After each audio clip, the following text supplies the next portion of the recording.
Welcome to the TMF Podcast. That's right.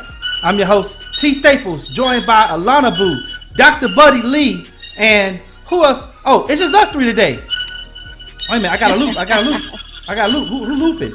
Who looping? Somebody mute they something. They looping. Listen. Hold on. Yeah, you can't have that on, girl. You got to turn that off, girl. That got to be off. Oh, snap. You heard me twice. That's so nice. Double the trouble. Man, she done double the trouble. You hear me twice. Okay, listen. Welcome to the TMF Podcast, everybody out there. You know, this is the podcast. We got too many feelings. And today's topic is a topic we got way too many feelings about. That's right. It's Dave Chappelle. Dave Chappelle's controversial stand-up special from Netflix. Okay? Alana Boo, Dr. Buddy Lee. You know, y'all know what time it is, right? So listen, if you like our show, show us how you feel by subscribing. And hit that bell so you get notified when new episodes drop. We're going to be doing this live, y'all. Y'all show us some love. All right, here we go.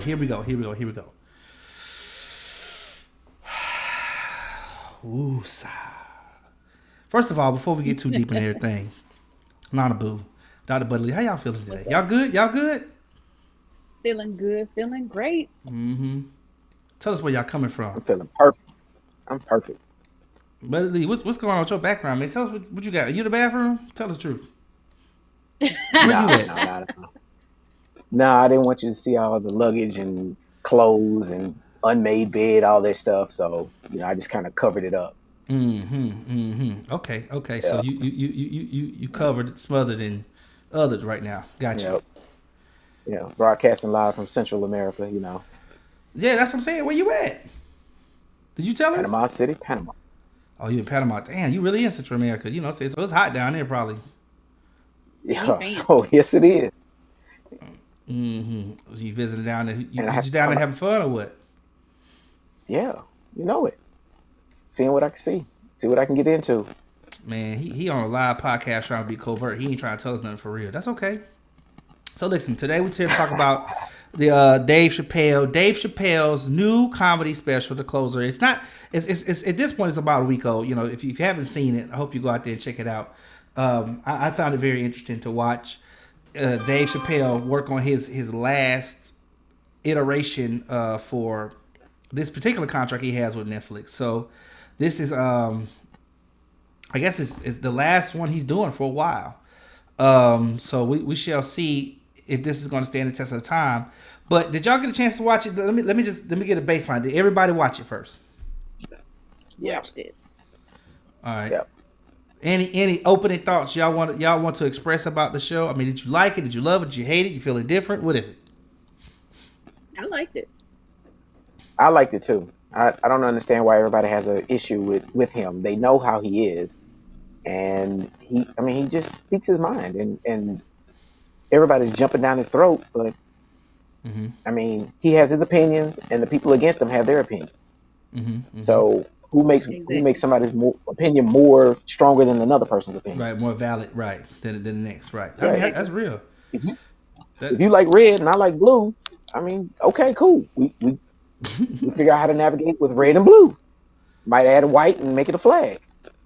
So, okay, so apparently you've heard some of the controversies that's out there. So, what are some of the things that have stuck out to you? I mean, you've heard the LGBTQ plus community speak out, not in mass though, but like you've been hearing the hearsay of it. Honestly, I've seen more straight people complain about his show than I've seen LGBT people because I've seen Flame Monroe on CNN with Don Lemon, and she seemed to have a very firm stance that she's standing with Dave, and she's transgender. But then I saw is it Donnie or Linnell? Not Linnell. She's on The Real, the comedian that's on The Real. Do you know her name? Brown skin girl, Lonnie Love. Yes, that's her name. Yeah. She was like acting as if Dave committed a crime. I'm like, ain't she a comedian? Ain't she straight? Don't she got a husband? She ain't got no husband. She not married? Oh, my bad. I thought she was married. I think somebody. I know of. I would hope that somebody maybe of her stature would be married, but I don't know. But yeah, no, so her whole thing is being single and living that life, Oh, so she not trying. Oh, so she ain't really trying to get married then. That's okay. No. Okay, I see what's happening here. So she kind of faking it till she make it. Or she giving us her version of what she believes. And it's almost like, did it offend straight people more than it offend people of that community? I don't know. But apparently, there were some people who wanted to walk out of Netflix and do a protest. And I don't know if you guys heard about this, but Netflix stood with Dave. Yes, they did. Yes. So do we, okay, so let me back up a little bit before we go too deep in this. What I want to know from y'all, do we think was his special, based on what you saw, was it offensive? Dr. Buddy Lee, come on. No. We'll start with you. Go ahead. No, I don't think it's offensive. I think he was just basically, well, here's the thing. Comedians tell jokes, and everything is not going to be PC. Everything is not going to make it appease everybody, and not everybody's going to find a comedian funny. He even said it in his special. He said that he let Daphne, I forgot the last name, open up for him, and was like, but to be clear, who's Daphne now? You can't just drop names. Who is Daphne? Oh, so Daphne is I guess you could, at that time, an up-and-coming comedian that loved Dave Chappelle and came to his shows and was laughing at all of his jokes about whatever it was. Even if it was offensive, it was still funny. Right. And but Daphne is transgender. It was transgender. Transgender. Rest in peace. Rest in peace. But how you was alive? She was transgender. She was to the end, right? But you're not with us but you're not alive anymore. So that's a was on everything. Was alive, was here. Yeah. So I'm just saying was with us. Okay. Yes. Tread your words lightly. They watching. Tread your words. Choose your words. I said tread your words. Tell me come on, bring it. Tread your words. But come on, bring it. But you know, but you know, it was like Dave was like, "Oh my God, you were terrible," you know. But Dave let Daphne open up for him, and then you know, Dave even said, "Hey, you were terrible as a comedian," you know. But once Dave started doing his show, his set, you know, Daphne was funny at that point. It was like hilarious. It was like on stage horrible, off stage great. But you know, people wouldn't have gave Daphne a chance. They wouldn't have listened because, oh, you're horrible. But in the end, even Dave gave a cosign. So I mean, everybody has their. Comedians should be able to, that's what makes them funny, is talking about issues that most people are afraid of, making fun of issues that most people don't want to deal with. Because you don't hear anybody getting mad about comedians making jokes about R. Kelly. In what way? Explain yourself on that. You're going to have to break that down. Okay. Because if I'm a comedian, because right now, R. Kelly is kind of like the bad kid in the class who had to go sit in the corner, right? So, not that we should purposely, add insult to injury, but I feel like if comedians made jokes about R. Kelly, there would be more people who would not be pushing back against that versus you making jokes about a community that, so this community ain't committing no crimes. And this community is considered marginalized, right? They're normally considered a community who is not who has suffered from their choices and the things that they believe that they are from the heterosexual community, right? Right. Restricting their movement essentially. And so what I'm saying is, with him, he's the bad kid in the class, whereas with them, they just kids in the class. They just one like purple hair, one like gray hair. One's brunette, one's blonde. Like, no, you know what I mean? Like they still doing their stuff. They on time doing their work, and their sexual preferences shouldn't have nothing to do with, if they go what I was getting at. Only thing I was getting at with the whole situation. If you can crack jokes about R. Kelly, you can crack jokes about anything. They're jokes. They're ha funny. There shouldn't be anything. That's what I'm getting at. It should be if you're gonna jump down on if you're gonna say something about Harvey Weinstein and R. Kelly, then and it's okay, then you should be able to step over here and crack jokes because it's just jokes. They're funny. Ha. Let's laugh. Okay. I'm gonna put a pin in that. Then we're gonna go back. So I'm gonna get back to Lana. You saw the special. What's up? Give us your thoughts. What do you Not think? a special. I personally didn't think it was as offensive as some of the tabloids and stories are coming out and saying that it was. Right. But that's just my opinion. You know what I'm saying? I'm not homophobic. I'm not transphobic. I feel like But are you scared of spiders? everybody. I am. Oh, so you got a phobia then? You're, Don't tell. so Oh, I you're think you ain't got I no have a phobic. phobia. You're I'm arachnophobic. arachnophobic. Yes. I don't fuck with spiders. Please, I don't like please. snakes, so I don't know what that is. Snacknophobia? I don't know. That's I don't like snakes. reptilian phobic. but no, right. So, but no, I didn't feel like it was as bad as people kind of try to make it out to be. I just feel like, in my opinion, if we want to talk about equality, right? Right. So when it comes to comedy, we can talk about race, we can talk about gender, we can talk about different religions. If you think about somebody like a George Lopez who makes fun of his own people, right? Right. His own Hispanic people. If you get to a point, if we don't want to talk about equality, why can't you catch these punchlines too? Equal You is know what I'm equal. saying? Okay. Equal is equal, right? If you can talk Right. about me, you know what I'm saying? I'm this, I'm that, and whatever the case may be, then why can't I talk about you and the little quirks and stuff that that comes with your community? We talk about the Black community, the white community, the Jewish community. We talk about it all. It's all been talked about. You know what I'm saying? And some people who I feel like are just a little hypersensitive find it offensive. But if you find it offensive, it's usually because there's some level of truth in it. Yeah. Like if you get somebody in your personal life that says something about you, and let's say it's an insecurity that you have, you're not going to find that funny because it's an insecurity. There's a little truth in it. You know what I'm saying? It's a little insecurity that you have. You're so convicted. I just You're feel convicted like by the they're truth. Exactly. I just feel like it's a little truth in there, and they find it a little bit offensive. But I personally, I didn't think that anything he said was just that bad. I mean, he sat there and literally said, "I'm jealous of your movement." Like I wish the African American movement, in terms of our freedom, our freedoms, our liberties, our everything else was going as smoothly and was advancing as fastly as your community did. Right. So like he's saying, I'm jealous of how y'all kind of organize the movement, how the movement is kind of coming along at a pretty swift pace. It's going to take a minute to get everybody on board, but basically, I just didn't feel like it was just that damn bad. Yeah, I think one of the things.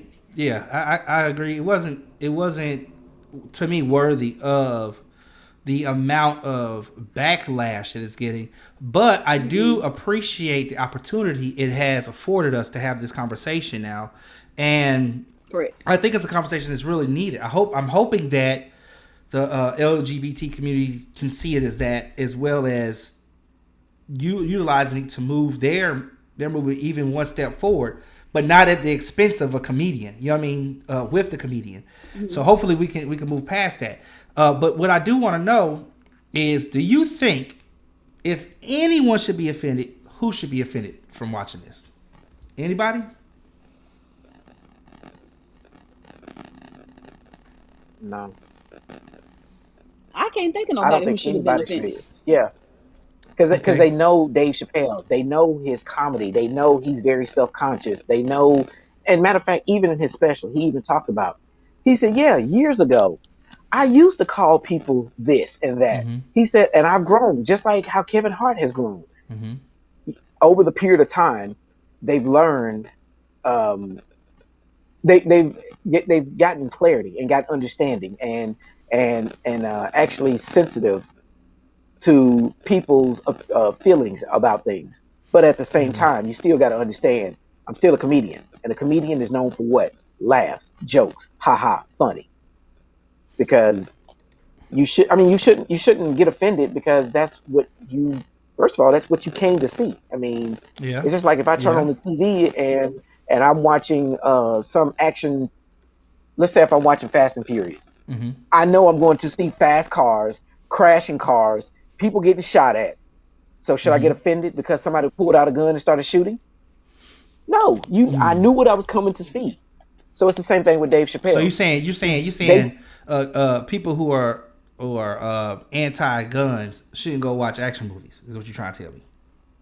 I mean, if it's going to offend you watching a gun, but you know that this is what it is. It's like getting on the interstate saying, "I don't want any cars to be here. I just want to drive by myself." Is that likely going to happen? No. So why are you getting on the interstate if you know that you don't like cars, other people driving around you? So I look at it the same way as Dave Chappelle. They show up to his comedy show expecting this.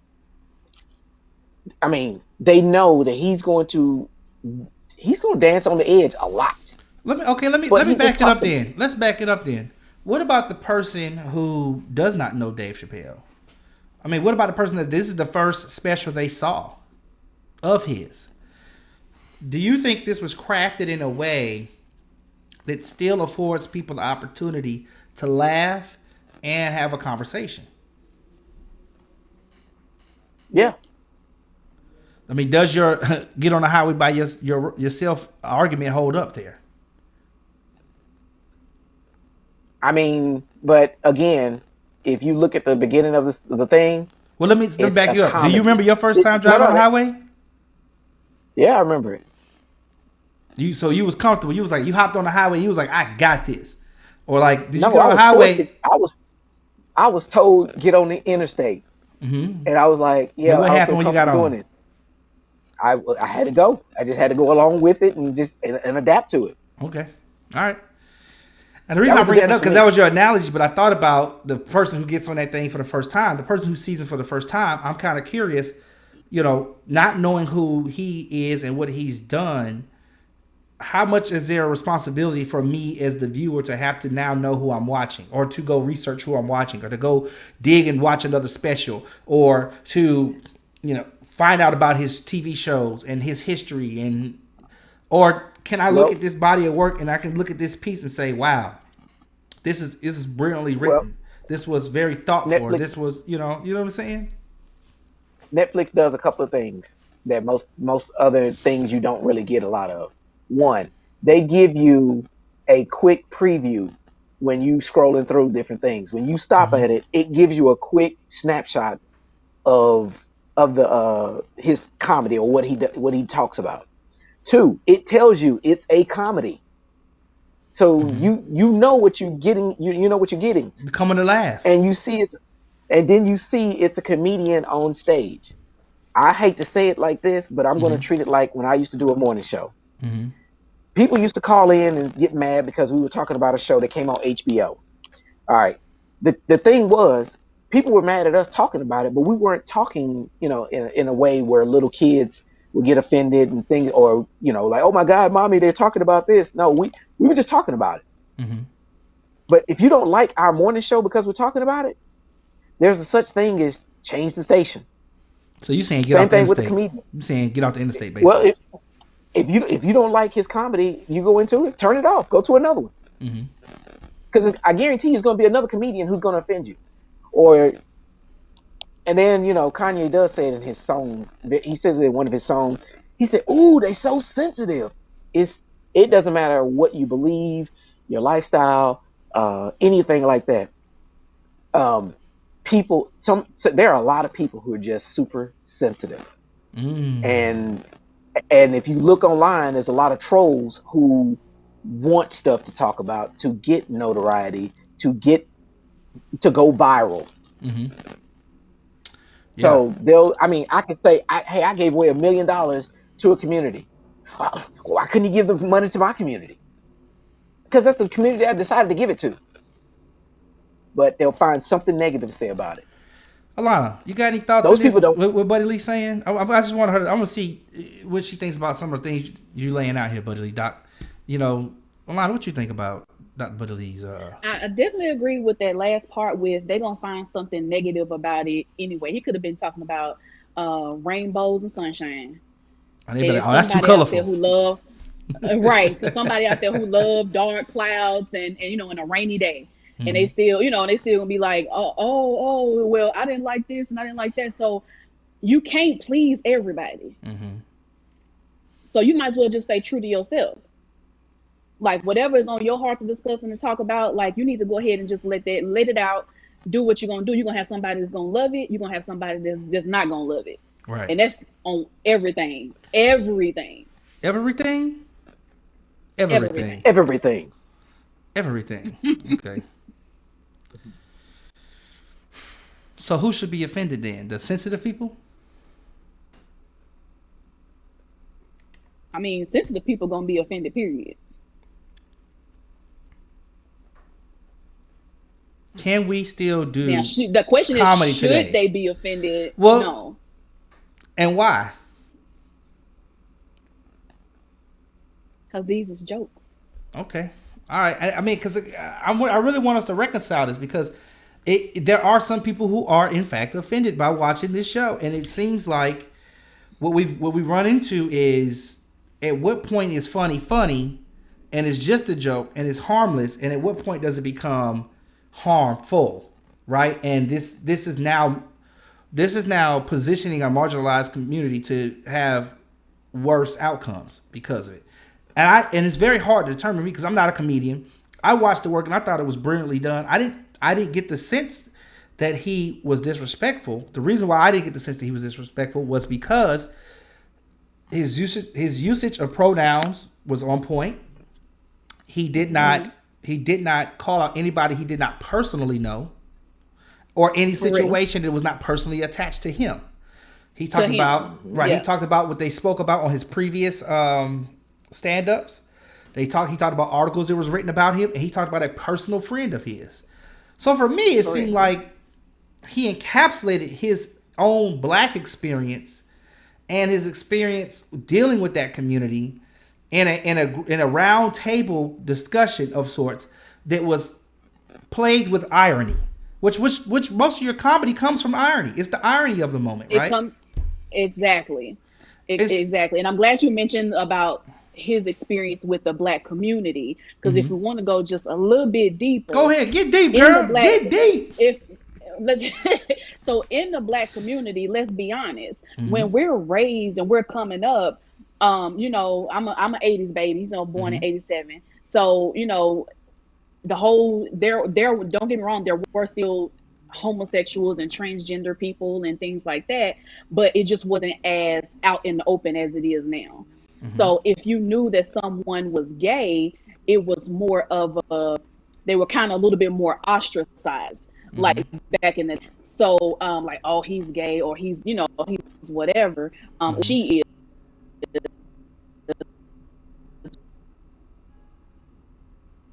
Whatever.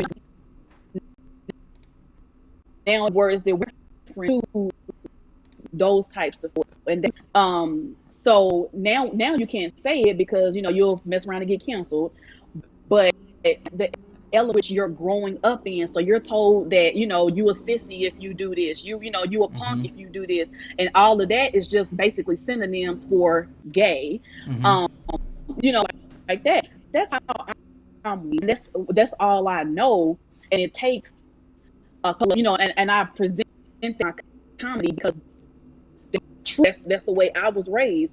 And then somebody then brings it to my attention, it becomes controversy and says that, oh, that's offensive, or oh, you shouldn't label them that way or call them that vulgar name. At what point do you allow people to learn from their past mistake, correct it, and then move forward? That was like the thing with Kevin Hart. He made that joke like way back in 2012 or something like that.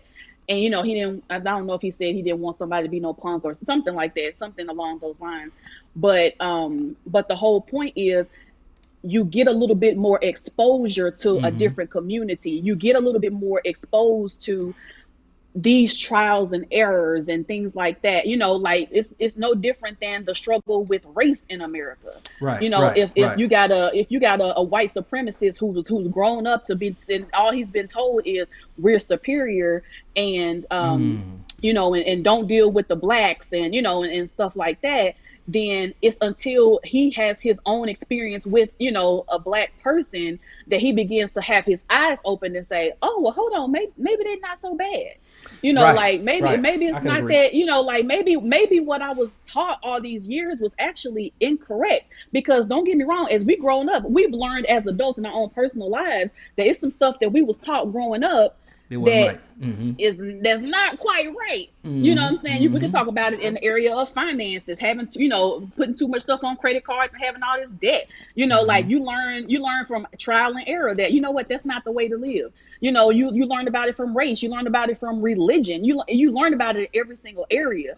So the reason why I don't find his situation or his comedy special to be like that bad is because he's explaining, y'all, this is kind of where I was, this is what I did. Right. You know what I'm saying? I came from this point. Right.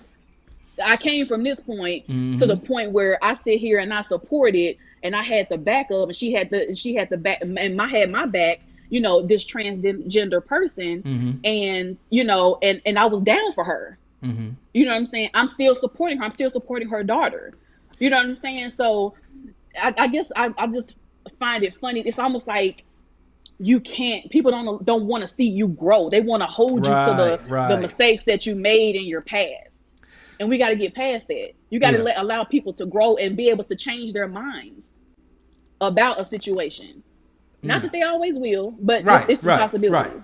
But I dig that. I really dig that because it's one of those opportunities to say, listen, this is where I was, this is where I came from, and this is where I am now. This can happen for you, even though if you may not understand it. And he even brought up one of the comedy specials that he was doing where he brought Daphne up, which that's the friend he spoke about, and she bombed the stage. And what he did was, once he went on stage and started telling jokes, they had this back and forth kind of diatribe inside of his actual performance. And at the end of that, he said something to the, and I'm paraphrasing, that he did not understand. I just, you can do you, but I just don't understand. And Daphne spoke up and said, I don't need you to understand. I just need you to recognize that I'm human. And I thought that was very powerful because Dave's special kind of does that, right? Is even if you can laugh at the irony, you can laugh at the jokes, but at the end of the day, the ultimate goal, at least for me, as me being a heterosexual man, to see that, I was like, that's true. Transgender people, gay people, bisexual people, queer people, these people are still people. They're human. At the end of the day, they have real emotions, they got real feelings, they have real families, they have real lives, they have real decisions and goals. They got dreams, goals, they got things they want.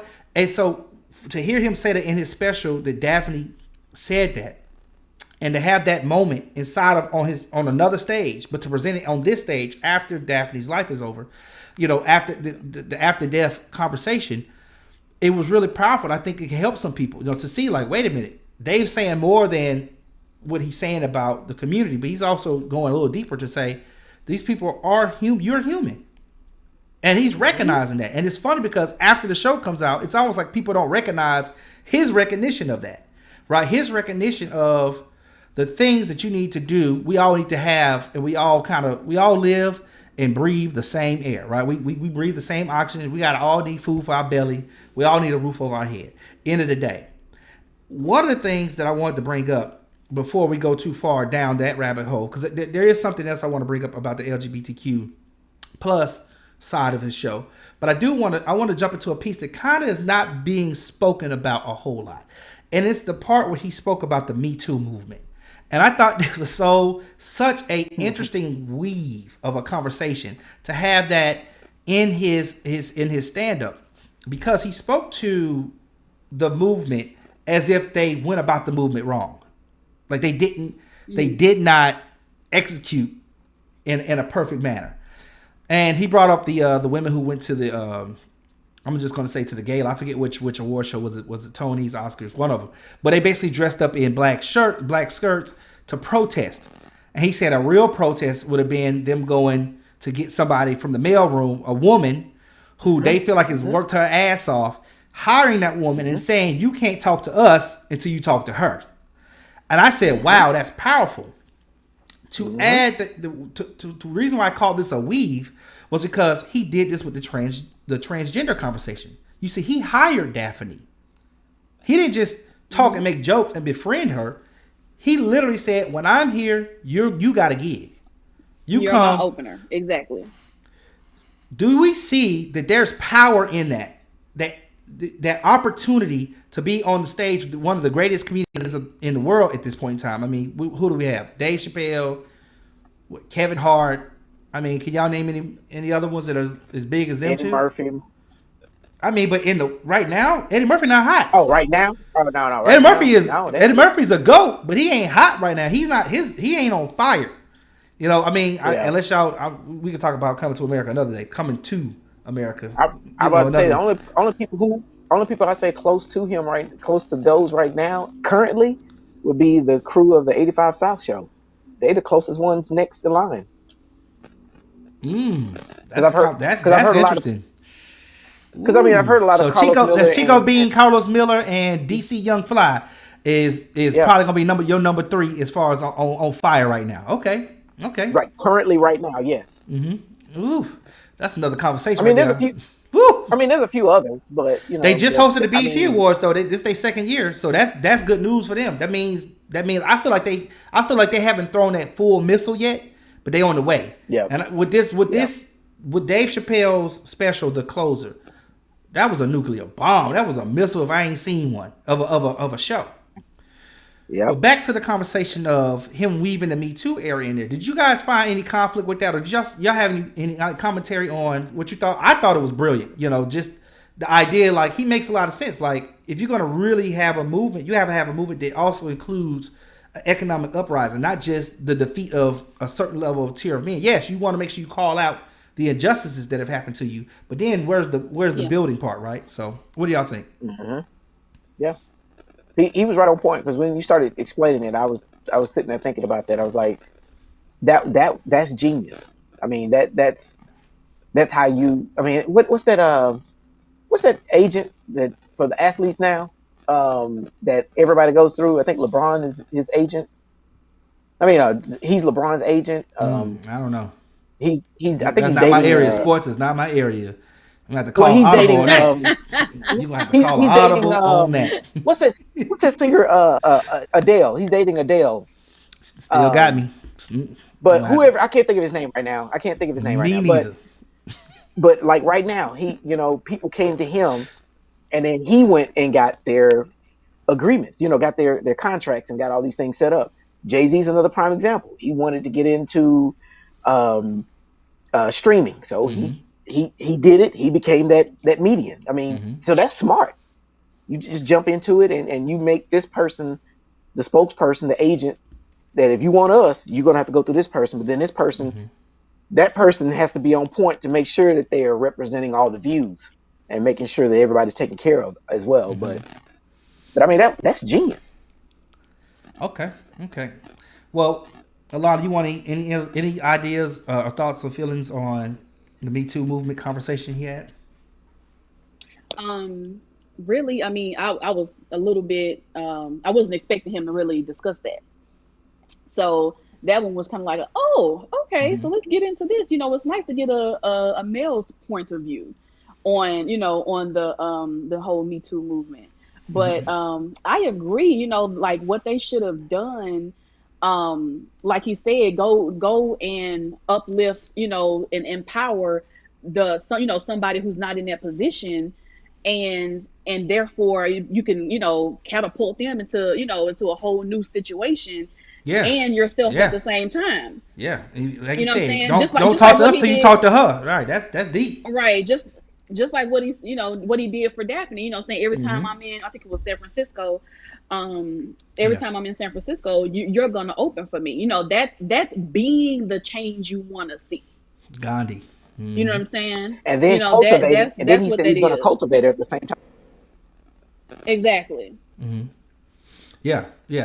Okay, so listen, we're going to go a little deeper then. We're going to talk about cancel culture because, you've seen the title of the stream. We want to know, is this beginning to the end of cancel culture? We want to know. But before we do that, I want to play a little clip of Dave Chappelle as he kind of mocks cancel culture. This is something he did on stage after the special, and I just want y'all to take a listen to this. This is only audio. I don't have the video of it because, copyright. But here we go. But there's a more important reason that I would stop doing comedy right now. And this reason is the real reason that's been percolating, and it really is the crowd, not you. I'm talking about the crowd on the big stage. It's too hard to entertain a country whose ears are so brittle. Motherfuckers are so sensitive, the whole country is turned into bitch-ass niggas.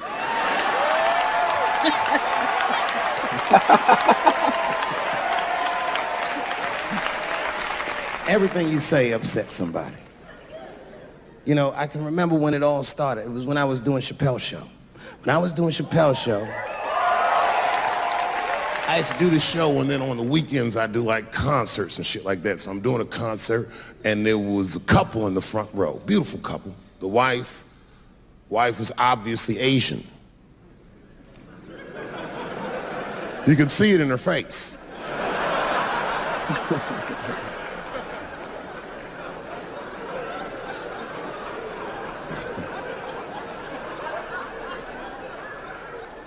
The husband, this motherfucker was mysterious, to say the least. Couldn't quite pinpoint where he was from. Caramel-colored fella, very nice hair, but he could have been from anywhere. Bangladesh, Mexico. I can't guess with a nigga like this. All I knew for sure about this guy is that his wife was a bitch. I could see that in her face, too.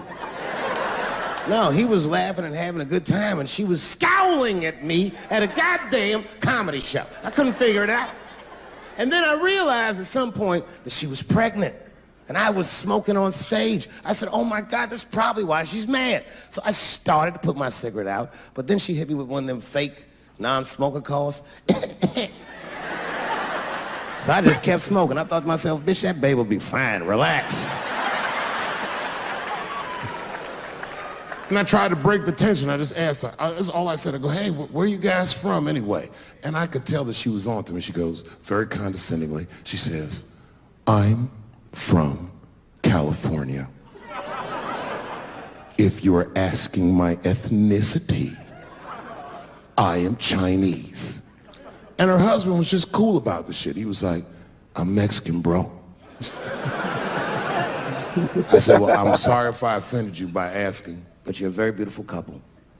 And miss, there's no question that you're gonna give birth to the hardest working baby this world has ever seen.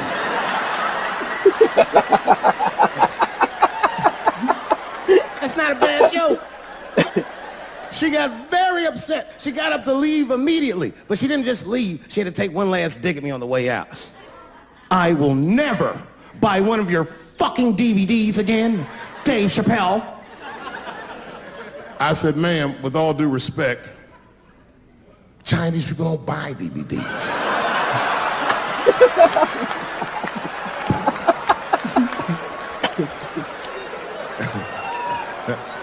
And the crowd went crazy. We were all laughing, having a good time. I didn't even think anything of it. And then just 3 days later, this lady sends a fucking letter to my promoter telling him not to book me for shows anymore because I was, quote, racist, and I'm quoting her, insensitive to the nature of my interracial marriage. I was like, word, bitch, I was. If she had just done a little bit of research, she would know that I myself am in an interracial marriage. That's right. In fact, my wife is Asian too. Surprise, bitch, I'll see you on Thanksgiving.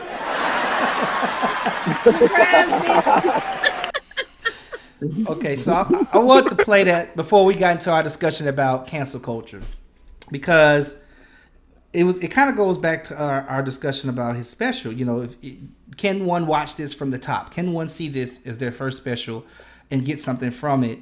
Or do they need to do a mile of research, you know what I mean, to figure out where he's coming from? And in this particular clip, of course, he said if you had just done a little bit of research, right, you would have found out that I'm not insensitive, but these are just jokes, right?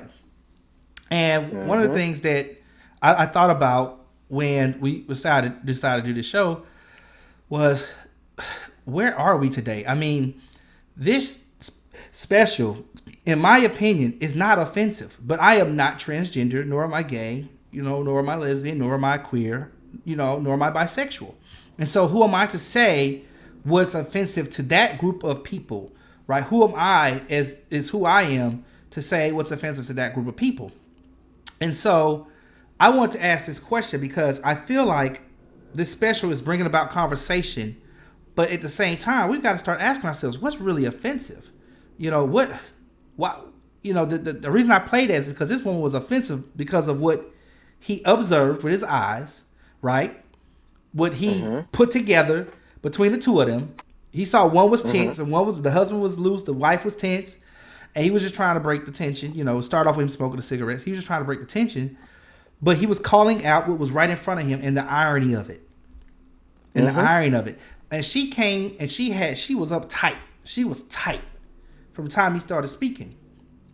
So now she tries to email the promoter to get him to not put on another show.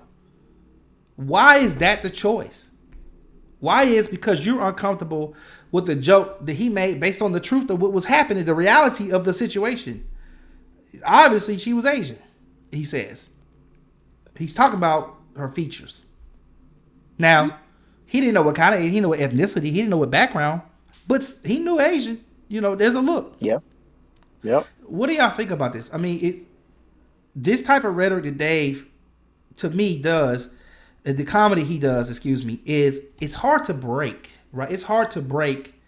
And it's so airtight. It's hard to say that it's like, oh, he's being offensive. Other than you just want to be offended. Like in her case, she just needed to be offended, the whole nine. But he hit her with joke after joke after joke, punchline, And so what do y'all think about this? I mean, I think this is the beginning of the end for cancel culture. Stuff like this, because it's going to become so airtight. It almost makes you have to be airtight, right? So you don't get canceled. But I think this is the end of it. But what do y'all think about this? Like, do you see where I'm going with this? The beginning of the end of cancel culture? Because how can you cancel the truth? Or are we going to cancel the truth? Right. And I believe majority of the cancel is just where somebody's not wanting to understand better. And I'm going to preface it this way first. Let me just start it off this way. Well, is it understand better or what you already know? Well, okay. So because again, this is stuff. We didn't see what he's talking about, but based on what he said, he looked and observed, and he gave us the description, right, of both of these people. Right. Talked to them. They confirmed his observation. So now, when he punches with the irony, right, the two jokes that I remember just off the top of my head, I know there's another one, but the one was, y'all gonna have the hardest working baby the world has ever seen. That comes from something we know about, seeing in our culture, people of those cultures come over here and work their ass off, open up businesses, buy homes. Next thing you know, they got property. Next thing they got corporations. Boom, boom, bow. Then the other punchline was it's like a positive stereotype. Right. He talked about the DVD and he said that Chinese people don't buy DVDs. Right. But what he did was he just danced on a stereotype. Right. That's all he did. Yeah. That's all he did. And that's what I was going to get at. I know, like, for me and one of my friends, if you see him, he looks like he would be Irish, but he's actually German. Stereotypically, he looks Irish. But when me and him get around each other, people get offended about what we're saying to each other. And the only thing we're doing is just pointing out stereotypes. I'm messing with him about Lucky Charms and him hating himself because, Hitler was German and he didn't like this. Well, slow down. He hates himself. Why do he hate himself? You joke with him about hating himself? Listen to where I'm going with it. Okay. Because I'm gonna listen. He's German. He's actually German, but he looks Irish. And during that time, the Germans fought against the Irish too. During the World War, whatever, I forgot which one or two, whichever one it was. But but then he'll turn around and he's like, he messed with me like what Dave said about, he said, so you do we need to bring you a watermelon and some chicken? some beans and rice. I mean, he picks. I mean, that's how we mess with. That's how we talk to each other. It doesn't offend us. We just joke and just have fun. Mm-hmm. But there were other people around us who were getting upset, and it's like, well, we're talking to each other. Why are you in our conversation? Mm. So I look at it as, I mean, he's basically sitting at the dinner table with all of us, Mm-hmm. Mm-hmm. and just entertaining us, telling us about, oh, you see them over there? They're new to the table. Let's talk to them. Let's see what's going on with them. But he's talking to us about them. And I mean, and really, if you notice what he did at the very beginning, he said, you two are a very beautiful couple. Mm-hmm. Point blank. He gave them props, but they missed that. Mm-hmm. Well, was that more to disarm? Was that more to disarm them was that the setup? Well, I mean, either way, but still, I mean, you're right, either way, but but still, it was he basically told them they are a beautiful couple. Mm-hmm. Then he jumped in with the joke and said, "But you are going to have a hard-working baby." I mean, if she had been Jamaican and he'd been Mexican, he probably would have had the same joke. Mm-hmm. So it's just that lady was just mad. Mm-hmm. And she was looking for something to point at. Yes. Yeah. So some people just have that chip on their shoulder that it's almost like they come in geared up for a fight. Right. So some people, that's just their existence. They find offense in just about anything and everything because that's the way that they that's the lens that they have, over their eyes to view things with. Oh, I should be offended. I used to have a friend that was like that, who found offense in every little thing, and I had to let that go. Yeah, that's a hard friendship to have. When you got somebody when everything's negative, it's like, yikes. And so you want to keep people who are different around you, right? This is I think correct. One of the reasons why I have been able to navigate life a little smoother than some is because it's not like you had that one black friend, like I had that one gay friend or something. Like I had multiple friends that were gay, or I had multiple friends in these different areas. And so when you have conversations with different, like men, women, whatever, older, younger, and when you can start having dialogue with people and you start to kind of see the humanity in them, then you really don't need to have somebody who's just always negative around you. Like you can't say, oh, I need that piece of variety in my life. Because you start to have this other variety that's like, oh, wait a minute, life can be cheery and cheerio with all these other spices. I don't need that particular spice. And sometimes that spice can be infectious because sometimes that negative thing makes you negative. It is. It does. It's like, oh, Jesus. Now I feel like I need to say they rub off on you. You know what I'm saying? Mm-hmm. Yeah. So that's you got to be careful who you got in your circle who's close to you. Amen. Listen, you ain't said nothing but a thing. You ain't said nothing but a thing. But, okay, so ask me this question. Is this the beginning of the end of cancel culture? Is this how we move on from this movement that has been of recent? And let me just say this. Let's define what cancel culture is, okay? Cancel culture is this culture of immediately taking things away from people based on one or two things that they've said or done, whether it's in their past or in their present. There has been this thing where it's like Kevin Hart, who won, I think Dave Chappelle actually talked about this in his special. Kevin Hart, who wanted to host the Oscars, they brought up something, what was it, 10 years old that he had done? Yeah, it was like 2011, 2012 or something. And he should not get to have his dream of hosting Oscars because of something he did back in the day, which he does not even agree with today. Mm-hmm. That is the kind of culture we're talking about. When we talk about cancel culture, we're talking about the premature removal of people in the positions they're in because of opportunities or things they may have, or not opportunities, but things they may have done that seem to marginalize a group of people. The baby was brought up in this special, and Dave brought up the baby because he wanted to highlight some irony. And his thing was the cancel culture seems to only be most effective when we're talking about LGBTQ+. But when we're talking about black, or we're talking about anything else, now all of a sudden it's not implemented. You know, it's not going to be implemented as quickly or severely.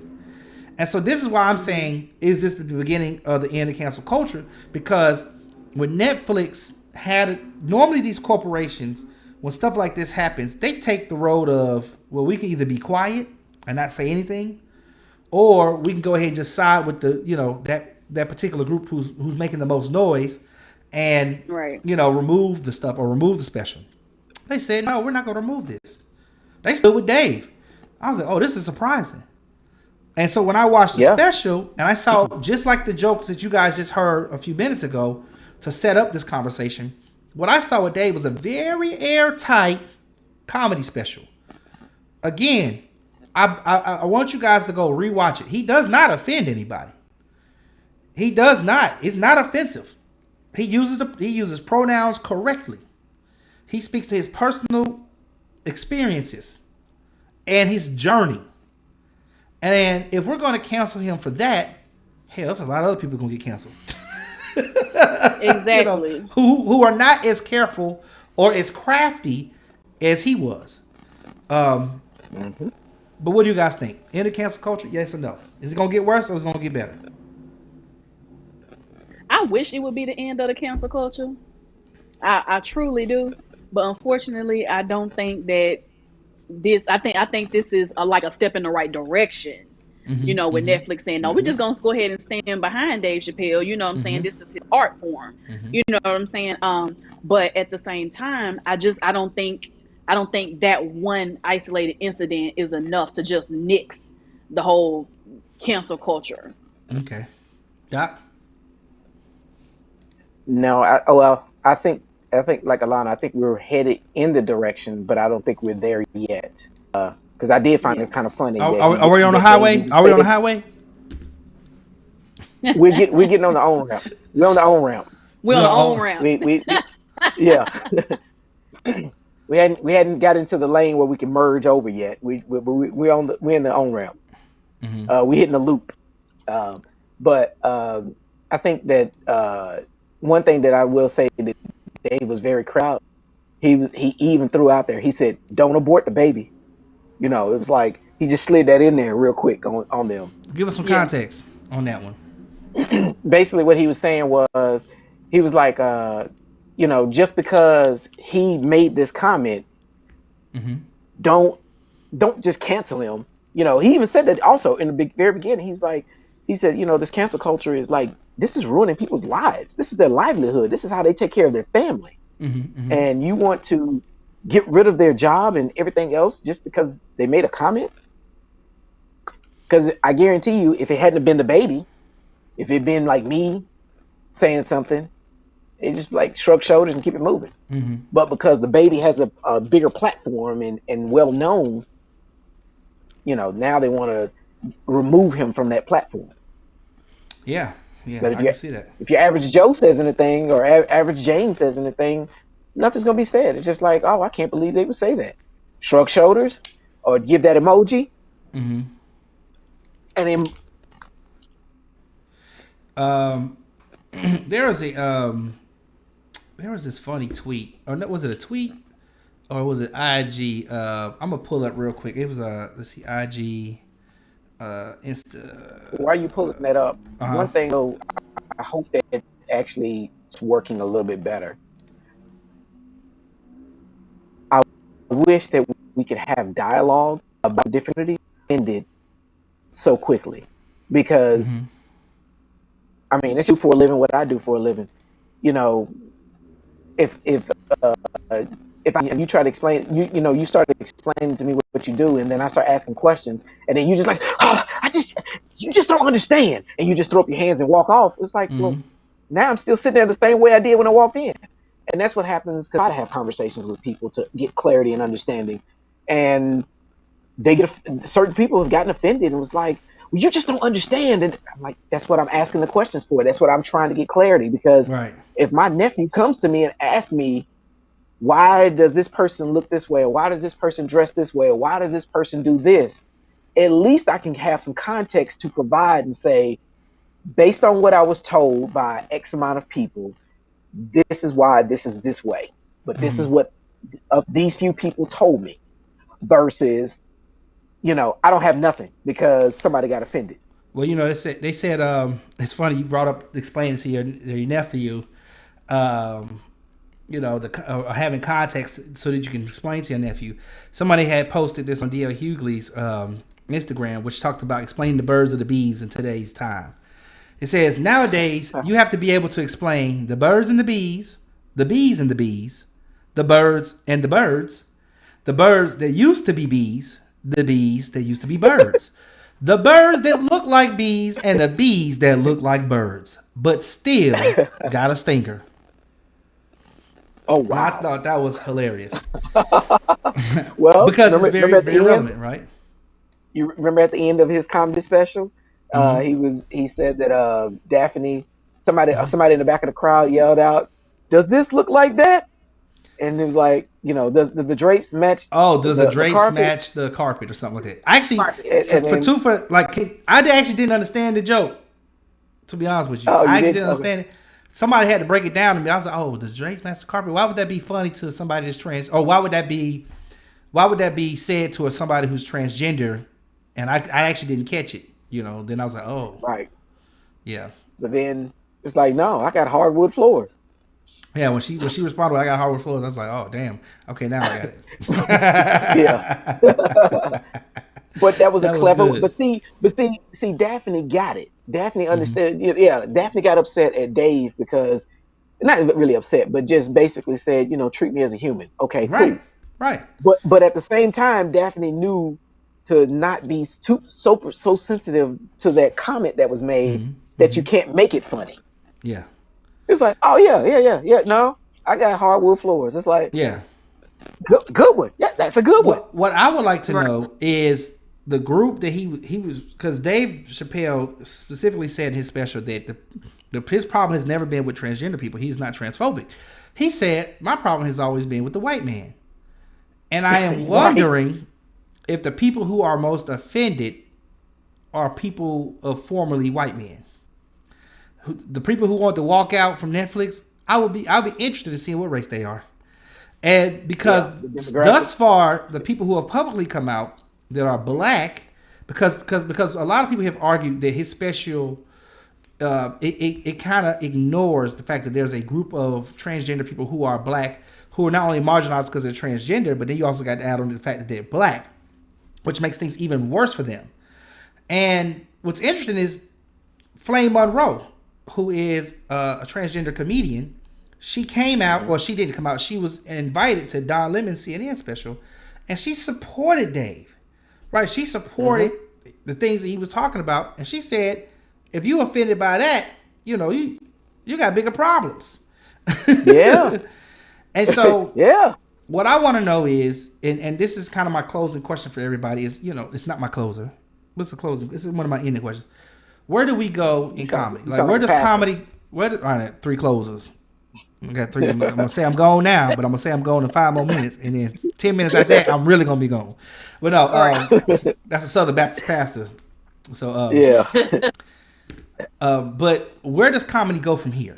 Like, has Dave trailblazed so that now the path can be open to speak the truth and the irony of those truths? Or is this going to make other comedians like cautious and start to? I mean, now we only got PG-13 comedy. Shit, we got PG, not even PG-13. Even Chris Rock he said it's hard being a comedian because of all the hoops you got to go through. I've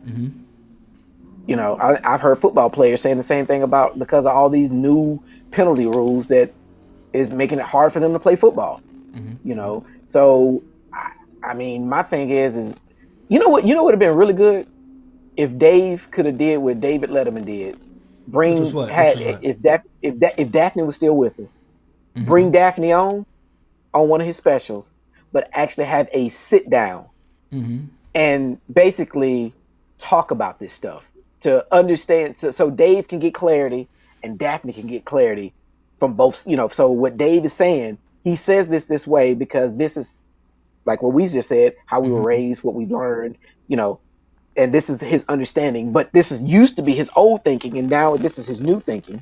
And then and then Daphne can explain the process of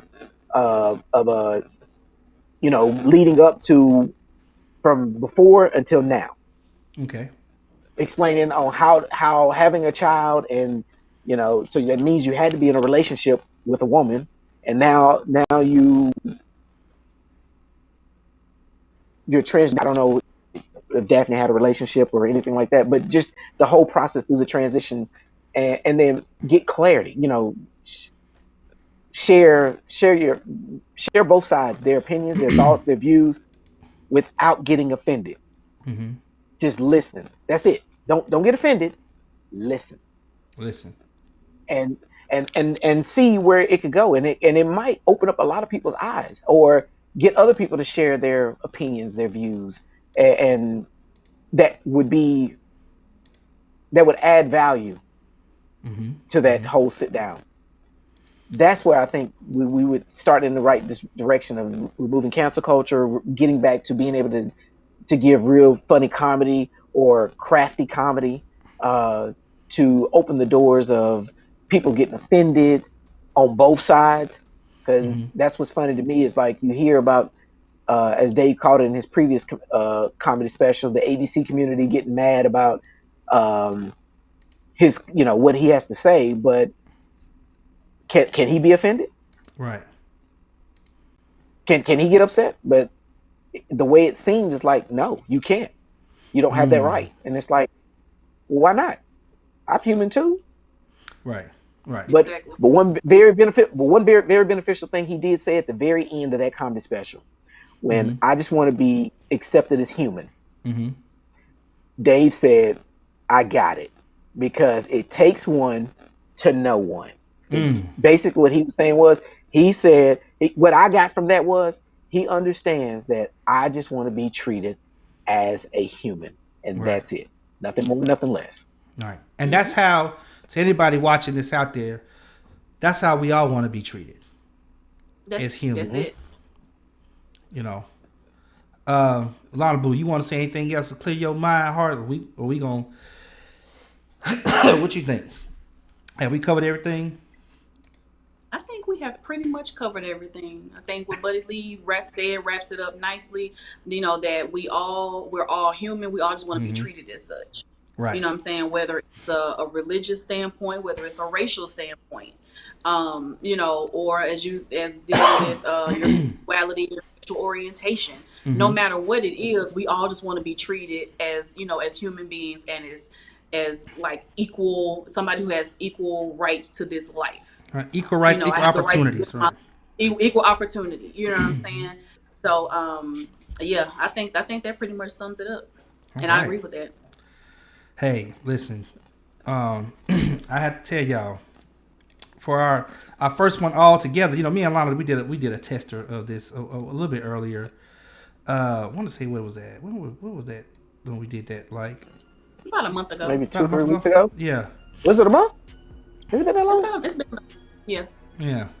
Yeah, it was good though. I'm glad we were able to get this thing going. Listen, I want y'all to stay tuned for more TMF Podcasts. We're gonna be back, y'all. This is not it. We just getting started. We're trying to figure it out. We got the lights, we got the cameras, we're gonna have some action. You better stay tuned for that. It seems we just have way too many feelings about the closer. So hopefully this closer will lead to the next opener in the future for Dave and for all of us and for all the new comedians coming up. And let's see if Chico Bean, Carlos Miller, and DC Young Fly, if they can all hit that top spot. That's Dr. Buddy Lee is advocating for y'all. If y'all watching that, Dr. Buddy Lee just advocated for y'all. So I'll let y'all know that. Yeah. It's been a good one. I've been with. It's your girl Lana Boo. Booyah! And it's the traveling doctor, Dr. Buddy Lee. The traveling. Oh, because you're in Panama. He's a traveling doctor today. So now you take care of people in different countries. Okay. He traveling. You know it, yeah. What kind of insurance you gotta have to get that? What kind of insurance you gotta have to get that? That's premium stuff? Cash. I don't believe you. I don't believe you, traveling doctor, because you got a bed sheet as your background. Show us your background, traveling doctor. Show us your background. No way. Selfish. No. I don't know where he traveling to. I want to see it. I need to see it. I need proof. I need proof. Listen, I'm yours truly. And make sure you catch us next time where we have too many feelings. Peace.